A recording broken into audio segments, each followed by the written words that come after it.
पिछले एपिसोड में देखा कि शाओन और हानि के बीच में फाइट स्टार्ट हो गई थी, लेकिन कुछ समय लड़ने के बाद हानि को समझ में आ चुका था कि उसका पावर लेवल इतना नहीं है कि वह शाओन से लड़ सके। इसलिए हानि ने शाओन को मारने के लिए अपने क्लैंटेट को एक्टिवेट कर लिया, जिस वजह से अब हानि 8 स्टार डॉजिंग पे आ चुका था और इसके अगले पल हानि ने 2 जायंट हैंड से शाओन पे अटैक कर दिया। साथ ही अब उसे ऐसा लग रहा था कि शाओन अब मारा जाएगा, लेकिन शाओन काफी आसानी से उसके हैंड को ब्रेक करते हुए अपनी 3000 लाइट मूवमेंट टेक्निक का इस्तेमाल करते हुए पलक झपकते उसके ऊपर आ गया। और इससे पहले हानि कुछ समझ पाता, उससे पहले शाओन ने एक पावरफुल पंच उसे दे मारा, जिस पंच को खाने के साथ ही हानि की बॉडी जमीन पर गिर गई। जबकि दूसरी तरफ अब तक शाओन के दोस्तों ने भी हान क्लैन और फिनिक्स टाइम के मेंबर को हरा दिया था और इससे पहले शाओन उनके खिलाफ कोई एक्शन लेता, इससे पहले उसने कुछ महसूस किया। तभी शाओन ने कहा ये स्पेस तो बहुत जल्दी कोलैप्स करने वाली है। ये कहते हुए शाओन को याद आया कि एंशिएंट बोधी ट्री ने उसे काफी सारे बोधी सीट दिए हैं और इतने सारे बोधी सीट एक साथ निकालने की वजह से एंशिएंट बोधी ट्री थोड़ी सी कमजोर हो चुकी है। इसलिए एंशिएंट बोधी ट्री अपने आप को रिकवर करने जा रही है और जैसे एक बार फिर से एंशिएंट बोधी ट्री अपने आप को पूरी तरह से ठीक कर लेती है तो फिर ये वापस आ जाएगी, लेकिन इसका कोई भी गारंटी नहीं था कि आखिर इसे रिकवर करने में कितना समय लगेगा। जबकि जैसे दूसरे लोगों ने शाओन की बातें सुनी कि ये स्पेस कोलैप्स करने वाली है तो सभी काफी पैनिक करने लगे, क्योंकि इस जगह पे मौजूद सभी लोगों ने इस जगह से निकलने की कोशिश किया था,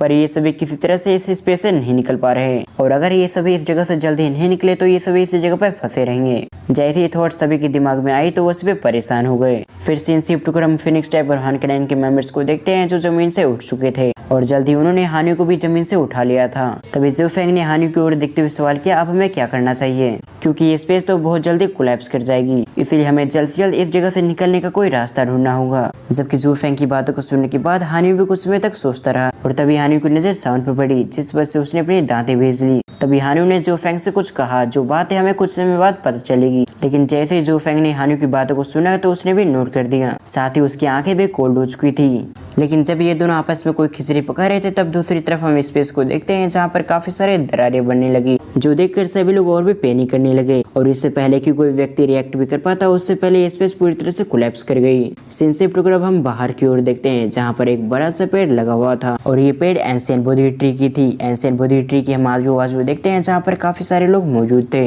और उन्हीं ग्रुप में से एक फ्लावर सेक्ट का भी ग्रुप था और अभी ये सभी फ्लावर सेक्ट की मेंबर्स एक जगह पे बैठ के कल्टीवेशन कर रही थी। साथ ही वो शाओन और यूनियन और बाकी सभी का आने का इंतजार कर रही थी और तभी एंशिएंट बोधी ट्री के आसपास से काफी सारे फिगर्स बाहर निकलने लगे और ये फिगर्स जैसे गए थे उसी तरह से यहाँ पर वापस आ रहे थे और जल्दी सभी फिगर्स एंशिएंट बोधी ट्री के स्पेस से बाहर आ गए। जबकि दूसरी तरफ फ्लावर सेक्ट की मेंबर्स भी अपने मास्टर को बाहर आता देख काफी खुश हो चुकी थी, जबकि कई सारे लोग एंशिएंट बोधी ट्री के स्पेस से निकलने की वजह से काफी खुश हो गए, क्योंकि इस एंशिएंट बोधी ट्री ने उन्हें ऐसा इल्यूजन दिखाया था कि वो कई सालों तक अपने इल्यूजन को नहीं भूल पाएंगे और ना ही वो लोग भूल पाएंगे कि कैसे उन्होंने एंशिएंट बोधी ट्री के लिए कई सारे चुनौतियों का सामना किया, तब जाकर वो सभी कहीं एंशिएंट बोधी ट्री के अंदर जा पाए। लेकिन एंशिएंट बोधी ट्री के स्पेस में जाने के लिए भी उन्हें कई सारे खतरों का सामना करना पड़ा और आखिरी में जब इन्होंने एंशिएंट बोधी ट्री के स्पेस को कोलैप्स होते हुए देखा तो ये सभी काफी परेशान हो गए, लेकिन सही समय पे एंशिएंट बोधी ट्री ने कोलैप्स होने से पहले इस सभी को स्पेस से बाहर निकाल दिया। जबकि इस एंशिएंट बोधी ट्री के फायदे के बारे में बात की तो सबसे ज्यादा फायदा शाओन को हुआ था। अब सीन शिफ्ट होकर हम एंशिएंट बोधी ट्री को देखते हैं जिसने अब तक सभी फिगर्स को बाहर निकाल दिया था और जैसे एंशिएंट बोधी ट्री ने अपने अंदर स्पेस में मौजूद सभी लोग को बाहर निकाला उसी समय एंशिएंट बोधी ट्री के जड़ों से गोल्डन एनर्जी निकलने लगी और धीरे धीरे करके एंशिएंट बोधी ट्री की पेड़ जमीन के अंदर जाने लगी, जिससे लगातार एंशिएंट बोधी ट्री के अंदर से एनर्जी निकलने लगी और जैसे जैसे एंशिएंट बोधी ट्री जमीन के अंदर जा रही थी तो उस जगह पर धूल भी फैले जा रहा था और जैसे जैसे एंशिएंट बोधी ट्री जमीन के अंदर जा रही थी उसी तरह से उन सभी को काफी बुरा लग रहा था, क्योंकि भले इन सभी को एंशिएंट बोधी ट्री तक पहुंचने के लिए काफी सारे लोगों को सैक्रिफाइस देना पड़ा,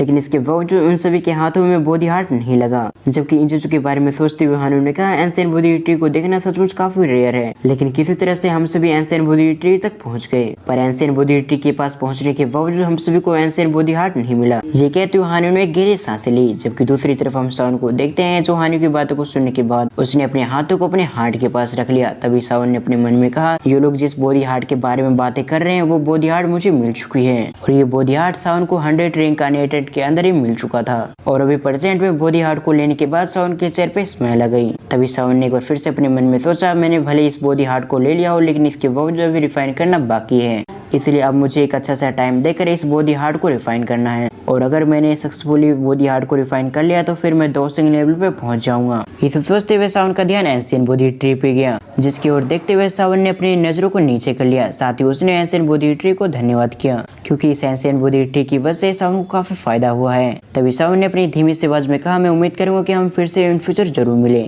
और कुछ ही टाइम के अंदर ये एंशियंट बोधी ट्री इस जगह से डिसअपीयर हो गया, जिस वजह से ये जगह वैसी हो गई जैसे पहले था। लेकिन जैसे ही एंशियंट बोधी ट्री इस जगह से डिसअपीयर हुई, उसी समय सावन ने कुछ महसूस किया, जैसे कि सावन के आसपास की स्पेस को किसी व्यक्ति ने लॉक कर दिया। इसीलिए सावन की नजरें भी उस फिगर पे आ चुकी थी, और जिस व्यक्ति ने सावन की स्पेस को लॉक किया था वो और कोई नहीं बल्कि जियोफेंग था, जो फिलहाल अपने एंशियंट फिनिक्स की पावर का इस्तेमाल कर रहा था। जिस वजह से जियोफेंग के ऊपर एक गोल्डन कलर की बड़ी सी फिनिक्स आ चुकी थी, जिसकी ओर देखते हुए सावन ने कहा, क्या तुम अकेले मुझसे लड़ोगे? क्योंकि अगर तुमने मुझसे अकेले लड़ने का फैसला किया है तो फिर तुम इस जगह पे मारे जाओगे और तुम्हारे जीतने का कोई भी चांसेस नहीं है। जबकि इधर सावन की बातों को सुनने के साथ ही जियोफेंग काफी परेशान हो गया। इसलिए जियोफेंग पैनिक करते हुए हानु से सवाल करता है, आखिर तुम क्या कर रहे हो? क्योंकि हम दोनों ने अंदर फैसला किया था कि हम दोनों एक साथ ही सावन पे अटैक करेंगे, इसलिए जल्दी से आकर सावन पे अटैक करो। जबकि दूसरी तरफ हानु जियोफेंग की बातों को इग्नोर करते हुए अपने हाथों को ऊपर की ओर उठाया, और अभी फिलहाल हानु के हाथों पे एक स्क्रोल मौजूद था। तभी हानु ने इस स्क्रोल को ब्रेक कर दिया, और जैसे ही हानु ने अपने स्क्रोल को ब्रेक किया, उसी समय आसमान में एक पोर्टल क्रिएट हो गया।